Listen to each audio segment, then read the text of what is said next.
तो JEE mains का result आ चुका है और अब सबके दिमाग में एक ही बड़ा सवाल घूम रहा है, अब आगे क्या?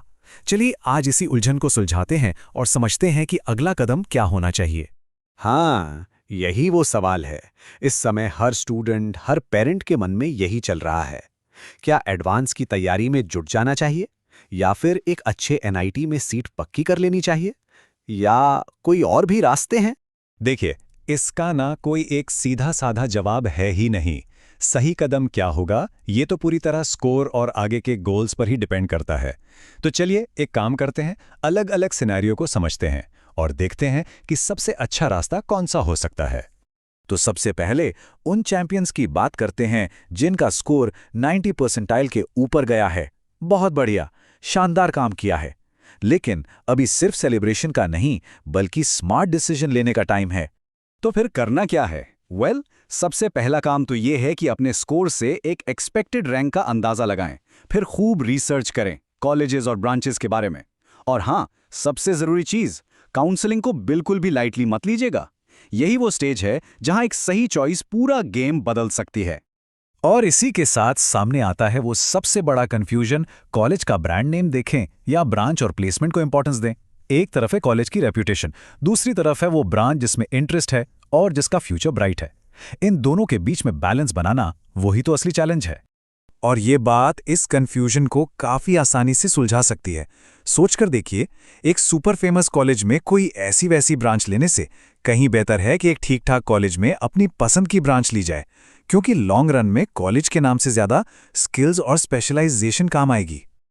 ओके, अब आते हैं उन स्टूडेंट्स पर जिन्होंने अगला लेवल अनलॉक कर लिया है, यानी जेईई एडवांस्ड के लिए क्वालिफाई कर लिया है।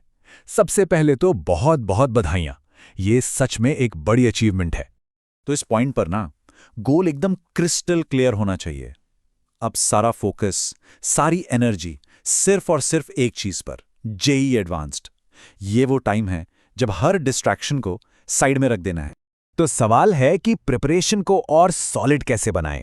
सिंपल है, पिछले सालों के पेपर्स सॉल्व कीजिए, हर कॉन्सेप्ट को इतना क्लियर कर लीजिए कि कोई डाउट ना बचे, और स्पीड के साथ साथ एक्यूरेसी पर भी फोकस करना है।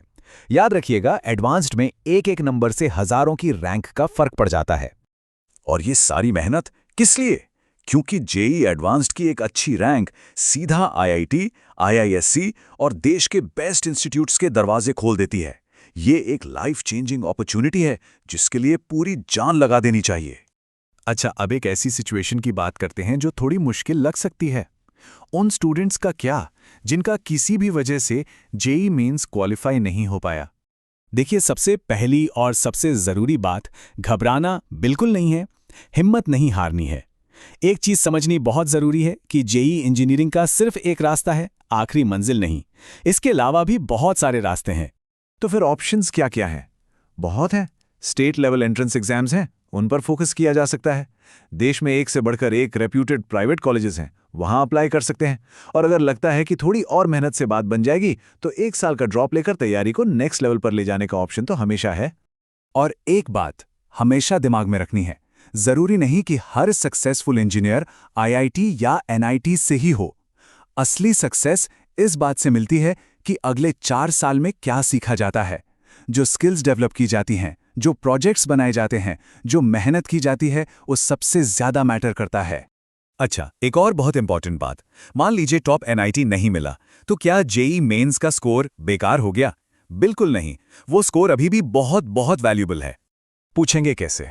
तो सुनिए, देश के बहुत सारे स्टेट्स के इंजीनियरिंग कॉलेजेस में लगभग 15% सीटें ऑल इंडिया कोटा के लिए रिजर्व्ड होती हैं, और इन सीटों पर एडमिशन जेईई मेंस के स्कोर के बेसिस पर ही होता है। मतलब एक अच्छा स्कोर यहां भी कई दरवाजे खोल सकता है। तो चलिए, अब तक जो भी हमने डिस्कस किया उसको फटाफट समराइज करते हैं और पूरी पिक्चर को एक साथ देखते हैं। तो आसान शब्दों में 90 परसेंटाइल से ऊपर है एनआईटी और ट्रिपल आईटी टारगेट कीजिए। एडवांस्ड के लिए क्वालिफाई हो गए तो पूरा फोकस सिर्फ तैयारी पर, और अगर क्वालिफाई नहीं हुआ तो टेंशन नहीं लेनी है, दूसरे ऑप्शंस जैसे स्टेट एग्जाम्स या प्राइवेट कॉलेजेस एक्सप्लोर करने हैं। और आखिर में बस एक बात हमेशा याद रखनी है, किसी का भी करियर कोई एक एग्जाम डिसाइड नहीं करता, बिल्कुल नहीं। असली चीज तो वो है जो अगले 4 साल में सीखा जाएगा, जो स्किल्स डेवलप की जाएंगी, वही फ्यूचर का फाउंडेशन बनेगा। तो शांत दिमाग से सोच समझकर फैसला लीजिए और पूरे कॉन्फिडेंस के साथ आगे बढ़िए।